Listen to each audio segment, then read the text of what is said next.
Son las 8:04. Damos la bienvenida al general Paco Moncayo.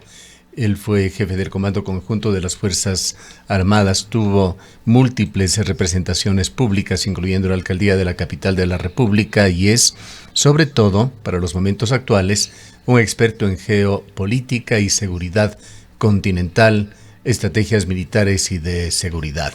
General Moncayo, reiteramos nuestra bienvenida y con estas preguntas de fondo planteadas por Rosana, damos inicio a esta conversación con usted, con su experiencia en geopolítica, para analizar las consecuencias de esta reconfiguración del orden internacional y explorar posibles respuestas que los países latinoamericanos puedan articular frente a este nuevo paradigma. Bienvenido. Su micrófono, por favor. Sí, General Moncayo, su micrófono. No le estamos escuchando. ¿Me escuchan ahí? Ahora sí. Exacto. Ahora sí, perfecto. Decía que lo que ha sucedido en el ataque realizado por las Fuerzas Armadas norteamericanas de Venezuela implica un cambio radical en la geopolítica global. Hay que reconocer que después de la Segunda Guerra Mundial se creó un sistema basado en reglas. Por supuesto, las reglas las impusieron los vencedores. Ustedes saben que ya después de la Primera Guerra Mundial mismo se creó la Sociedad de Naciones, que resultó un experimento de corto alcance, pero ya después de la Segunda Guerra Mundial se creó las Naciones Unidas, en Bretton Woods se creó el sistema económico global, allí se creó el Fondo Monetario Internacional, el Banco Mundial, en fin, fueron los Estados Unidos los que patrocinaron la creación de este nuevo ordenamiento que, como ellos lo llamaron sistemáticamente frente a sus opositores, era un sistema basado en reglas. Y a los países que no se alineaban se les consideraba como países antagónicos al sistema de organización existente. Miren, uno podría pensar que después de la Segunda Guerra Mundial, pronto se rompió el acuerdo que permitió la victoria y asomó pues o surgió un mundo bipolar. Sin embargo, de la bipolaridad, el modelo creado después de la Guerra Mundial se ha logrado sostener hasta estos tiempos. Digamos pues, el multilateralismo, que es fundamental especialmente para los países de menor poder, ha funcionado con altas y bajas, pero ha sido una base para poder lograr una relación armónica entre los poderes del mundo. Ahora bien, Estados Unidos, después de la implosión de la Unión Soviética, quedó como el país hegemónico global. E intentó aplicar esa globalidad de distintas maneras. Muchas veces lo que vemos y no lo analizamos aparece como una coyuntura cuando es resultado de otras razones. Por ejemplo, los Estados Unidos, en su afán de ampliar y mantener el poder global, fueron los que apoyaron todas las famosas primaveras árabes. Todavía Libia está en una situación de crisis aguda por estas primaveras árabes que muchas veces, no, siempre tenían detrás a la CIA. Habían agentes externos que estaban motivando eso. En Egipto lograron sacar a Mubarak del poder, pero ¿qué sucedió? Que después ganaron los hermanos musulmanes las elecciones y tuvieron que apoyar a otro dictador. Hoy el que gobierna en Egipto es realmente un gobierno autoritario. O sea, tanta sangre, tanto problema en todo este proceso de las famosas primaveras árabes, que ha resultado o resultó un experimento fallido para la globalización del poder unipolar. También se inventaron las revoluciones de colores. Una de las revoluciones de colores fue la de la Plaza Maidán en Ucrania, cuando no quisieron un gobierno afecto, por supuesto, a Moscú, unirse a la Unión Europea, ni mucho menos pensar siquiera en la OTAN. Bueno, ¿qué pasó cuando Gorbachev aceptó, en definitiva, terminar con la Unión Soviética? Que a él le ofrecieron que Europa del Este iba a seguir siendo la zona de amortiguamiento que había sido en la Guerra Fría, que ni la OTAN ni Europa, Unión Europea, avanzarían hacia la frontera rusa. Lo primero que hizo la Unión Europea, que antes ponía unas exigencias enormes como a España o a Portugal, les dieron la membresía casi sin exigencias a todos los países que eran esta zona de amortiguación histórica entre la Europa occidental y la oriental. También, entonces, a la vez comienzan a surgir nuevos países con grandes proyecciones. Usted tiene ahora ya no el mundo bipolar, ya no el mundo unipolar. Hoy tenemos un mundo multipolar con una China que emerge de una manera realmente muy dinámica. Tenemos un Brasil que tiene un proyecto de futuro muy importante, que digamos la India, entonces, y una Europa que, qué pena, cada vez ha ido más bien retrocediendo y de ser casi una periferia de los Estados Unidos, dependiente de los Estados Unidos estratégicamente, hoy está en la peor situación de incomodidad frente a un Trump que los trata como lo que él les considera una zona en decadencia. Ese es el panorama que estamos viviendo ahora. Le digo así de rápido porque estos son los temas de los que doy clases, de lo que escribo, y por supuesto, a pesar de que no se me, yo ¿Cómo pensaba que íbamos a hablar de cómo la le ve? ofensiva Sí, de la hablaremos guerra también algo nuestra, sobre ¿no? nuestro país, por supuesto, coronel Moncayo, pero es o general Moncayo, perdón, pero es, por supuesto, una oportunidad que no podemos desperdiciarla para conocer su punto de vista sobre esta situación mundial. Habida cuenta, además, que Donald Trump estará el día de mañana dando su discurso, exponiendo su pensamiento y el de su gobierno en Davos, ante la expectativa que ha generado este discurso. Ahora, ¿qué piensa usted sobre Donald Trump? Hay descripciones que hacen diariamente diversos medios de comunicación en el mundo. Diario El País, que es uno de los más influyentes en el mundo de habla hispana, lo calificó en un amplio artículo el día domingo como un retrógrada, como un pensamiento político estructurado de retazos de políticas que vienen desde el año 1823 con la doctrina Monroe, de partes tomadas del destino manifiesto de la diplomacia del dólar y así por el orden, que ha ido juntando para convertir esto en esta posición de unilateralismo coercitivo, como se le está calificando a la política de Donald Trump.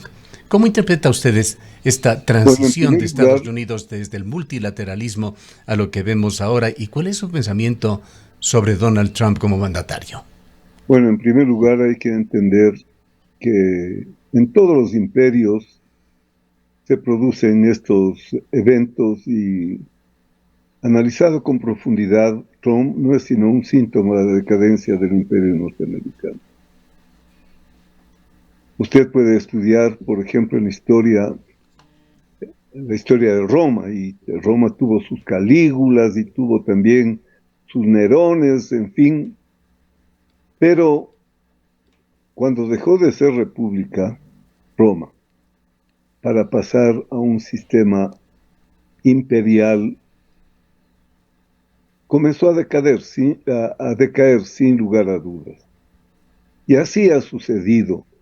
El problema que hoy se analiza, porque no se puede, si usted me pide que yo le dé una opinión de Trump, sería de lo más eh, negativa, pues, ¿no? Porque no merece una adjetivación positiva a una persona que se conduce como él, que trata a los países como siervos y que cree que su voluntad es la suprema ley. Dijo en una entrevista que a él no le sirve para nada el derecho internacional, que él actúa conforme a su propia moral. En fin, una persona así, para un demócrata, realmente es repudiable.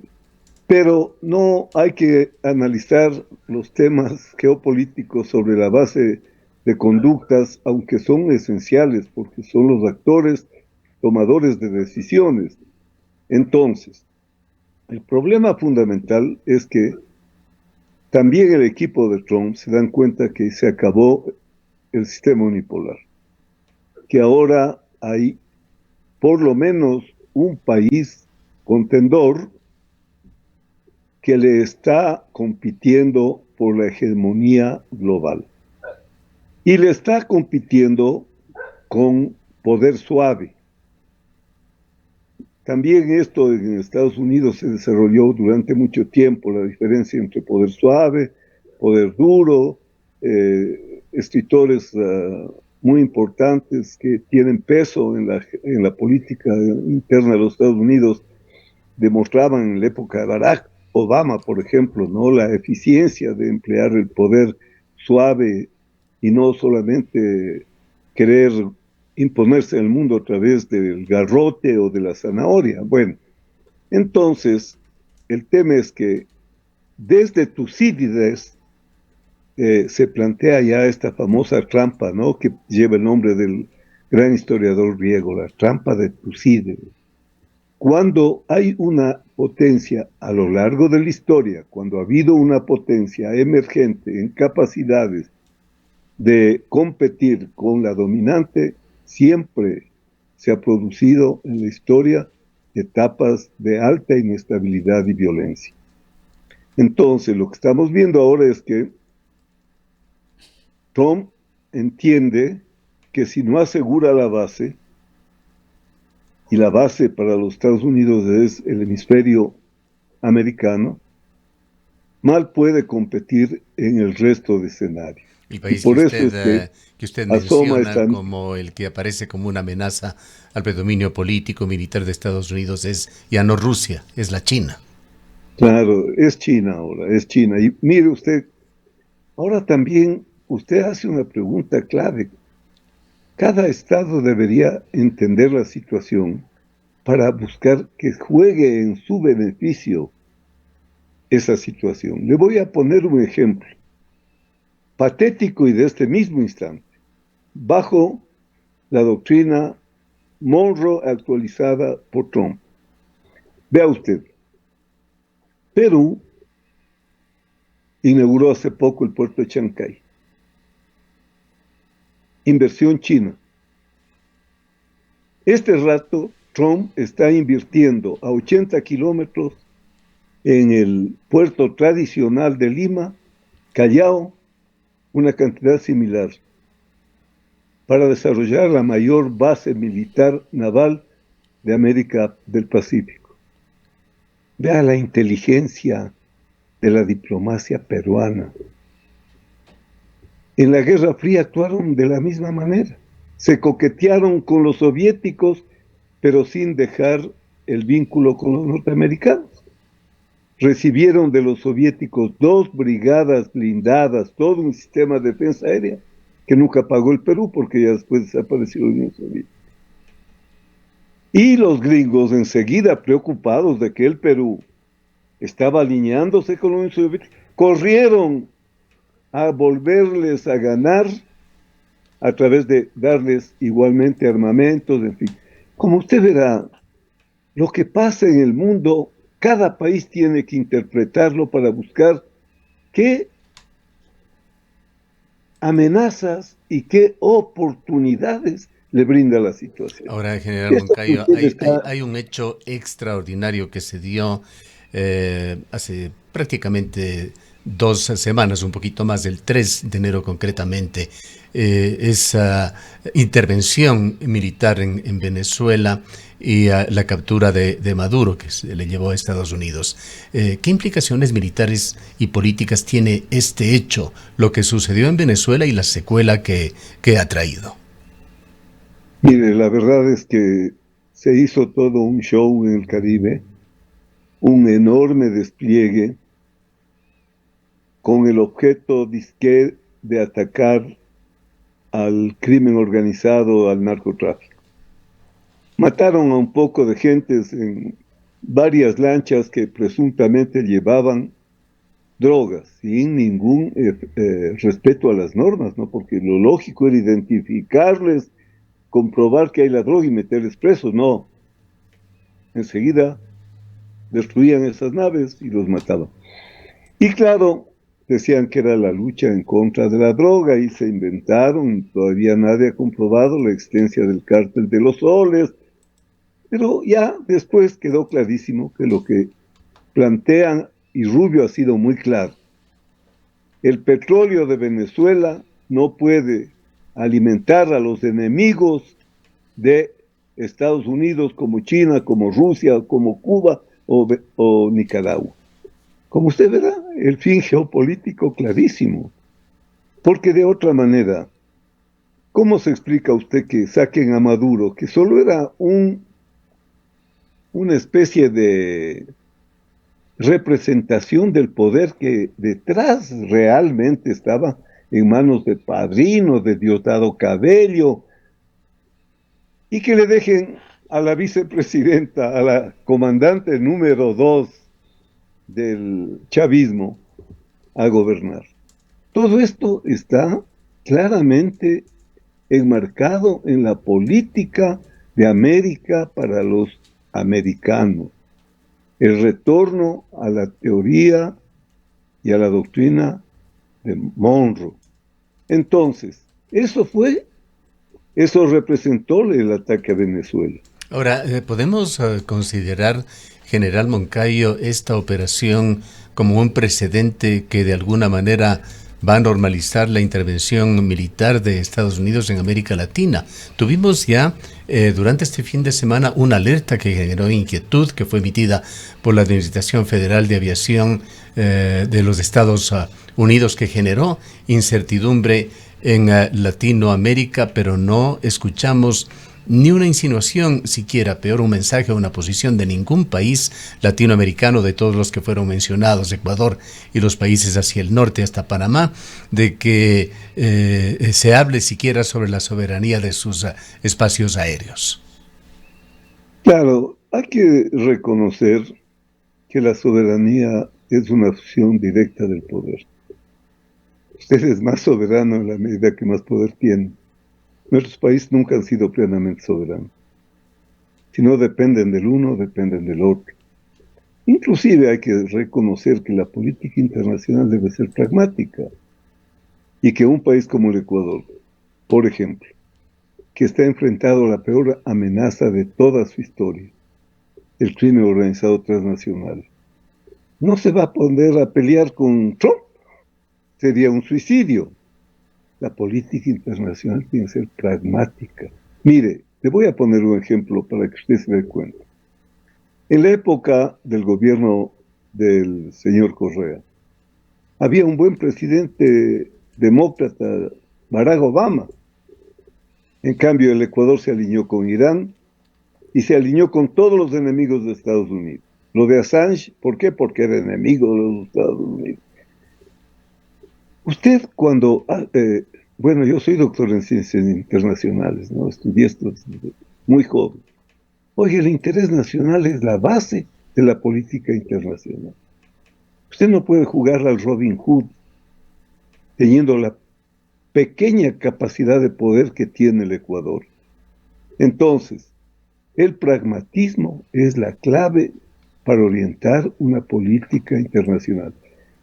En un caso como el actual, para mi concepto sería suicida que el presidente se ponga antitrumpista, lo que no implica que otros sectores intelectuales, defensores de derechos humanos, defensores de un sistema basado en reglas, en fin, defensores del multilateralismo, no expongamos nuestros criterios.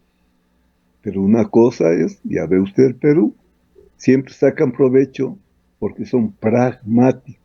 Llega a La su primera fin, clase de derecho internacional es eso. llega a su fin la En su presencia país es pragmatismo. de organismos como Naciones Unidas, la Organización de Estados Americanos, que fueron creados después de las durísimas experiencias del mundo tras la Segunda Guerra Mundial, o la OTAN allá en Europa.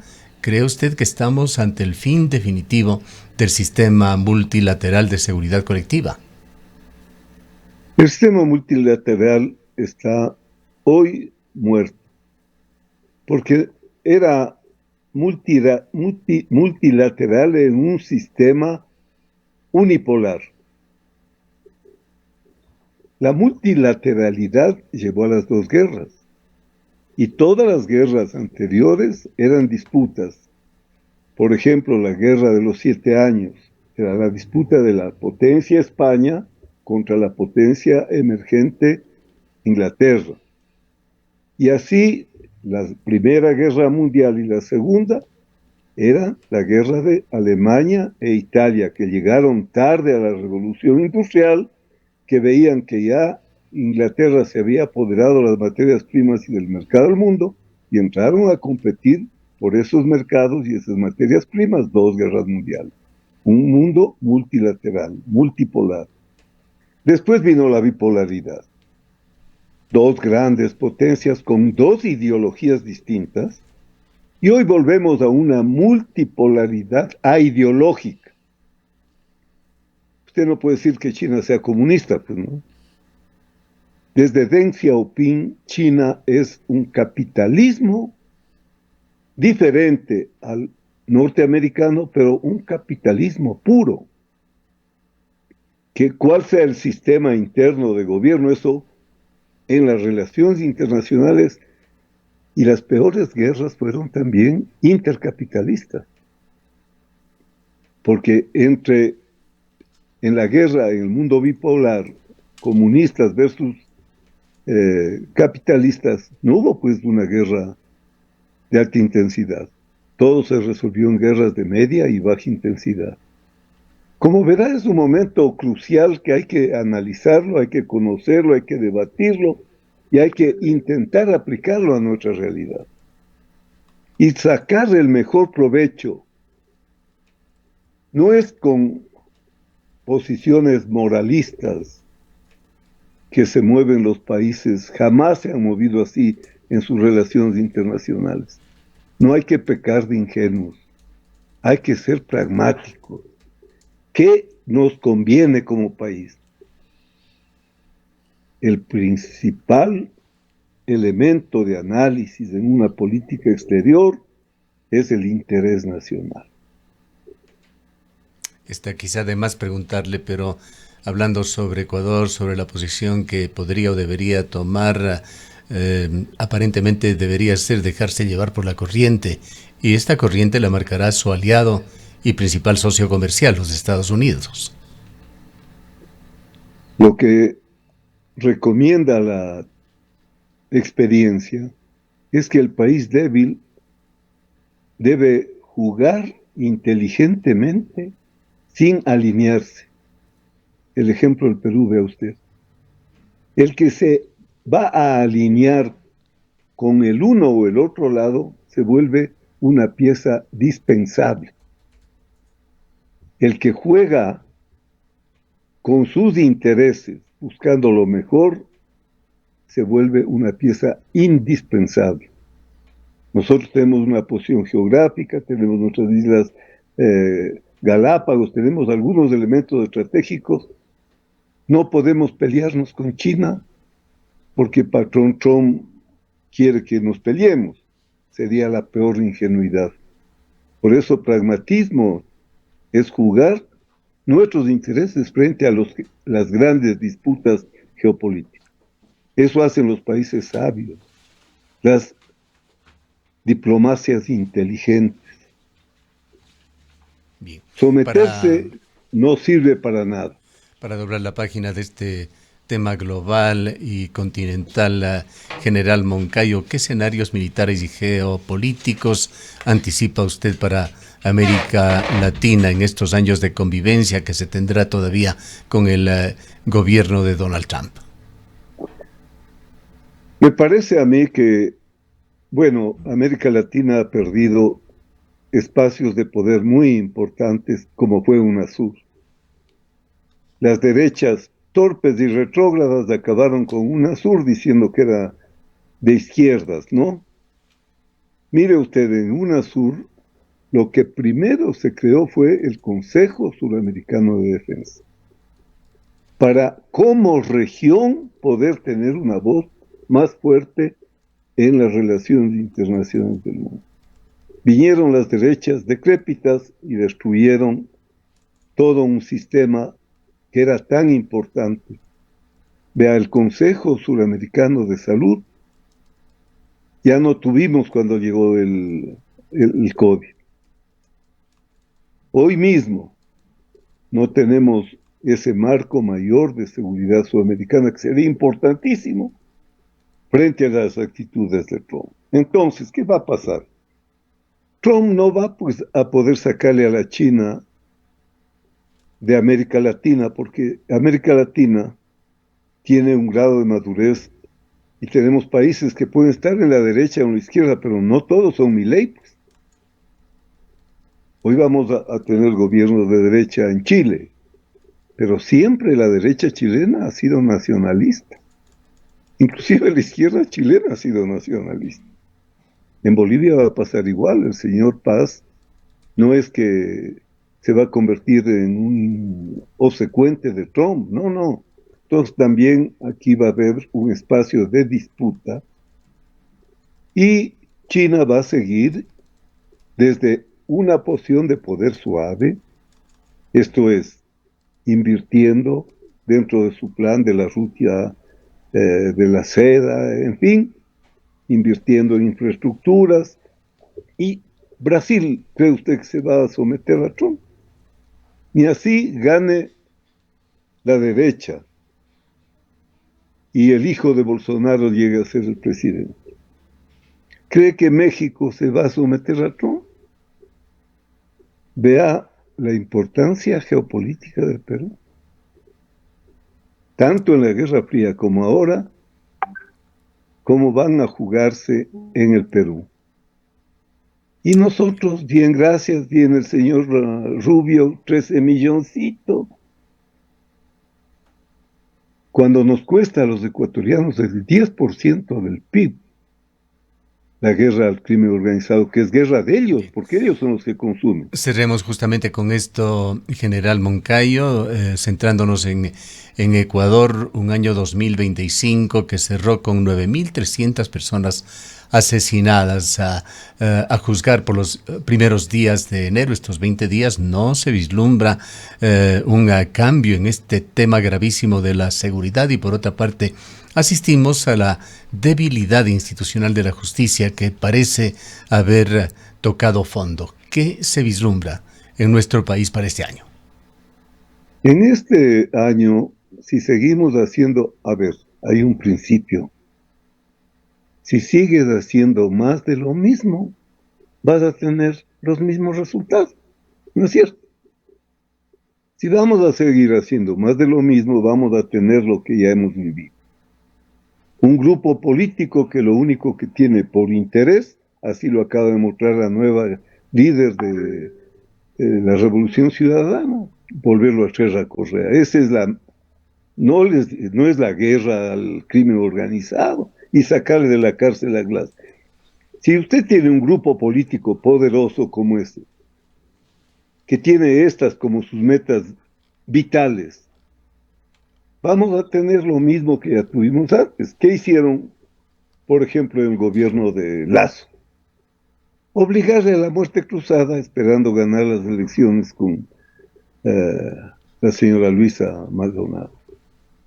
Perdieron de nuevo las elecciones. Hoy ya están hablando de revocatoria del mandato del señor Noboa porque no atina con la presidencia. Entonces, es un poder de debilidad que tiene el Estado frente al crimen organizado. Si seguimos haciendo más de lo mismo, vamos a seguir con lo mismo.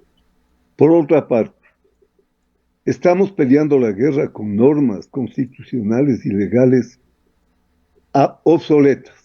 Si no hay cambios en las normas, vamos a seguir peor. Le voy a poner un simple ejemplo. De acuerdo a la Constitución, ¿cuál es la misión de la Policía Nacional? Control del orden público y apoyo a la seguridad ciudadana. ¿Sí? ¿Qué implica eso? Combatir a la delincuencia común, ¿no es cierto? Bueno, esto que estamos viviendo ataca la soberanía del país en todos los aspectos. El enemigo es el crimen organizado transnacional y lograron la asamblea anterior, pero si esto es de Ripley, una norma que diga que pueden los militares ser empleados complementariamente a pedido de la policía. O sea, vamos a emplear a los militares en la guerra a pedido de la policía. Vea esas normas que tenemos. No sabemos quién manda la guerra. Si es guerra, ¿por qué puede estar mandando la guerra el ministro del Interior? No hemos reunido al Consejo de Seguridad Nacional, porque si es el Estado el que ha entrado en guerra, no es el presidente el que ha entrado en guerra. Se pelean los alcaldes con el presidente, cuando también la seguridad es responsabilidad de todos los niveles de gobierno, desde el central hasta la parroquia. Entonces, si vamos a seguir haciendo más de lo mismo, ¿cómo podemos esperar diferentes resultados? Bien. Aquí necesitamos un acuerdo nacional. Es un momento crucial de nuestra historia. No podemos seguir en la disputa bárbara de grupos de intereses cuando el gran interés nacional está en juego. El tiempo desgraciadamente se nos ha agotado, General Moncayo. Queremos agradecerle mucho por su valiosa presencia en esta mañana. Gracias por invitarme. Usted me invita, me toma la lección sin decirme que repase la materia. Aparentemente no necesita repasar. Le felicito realmente por compartir su experiencia, su visión sobre este difícil momento por el que pasa el mundo, General Moncayo. Muchas gracias. Declaraciones del general Paco Moncayo, ex jefe del Comando Conjunto de las Fuerzas Armadas, experto en geopolítica y seguridad continental.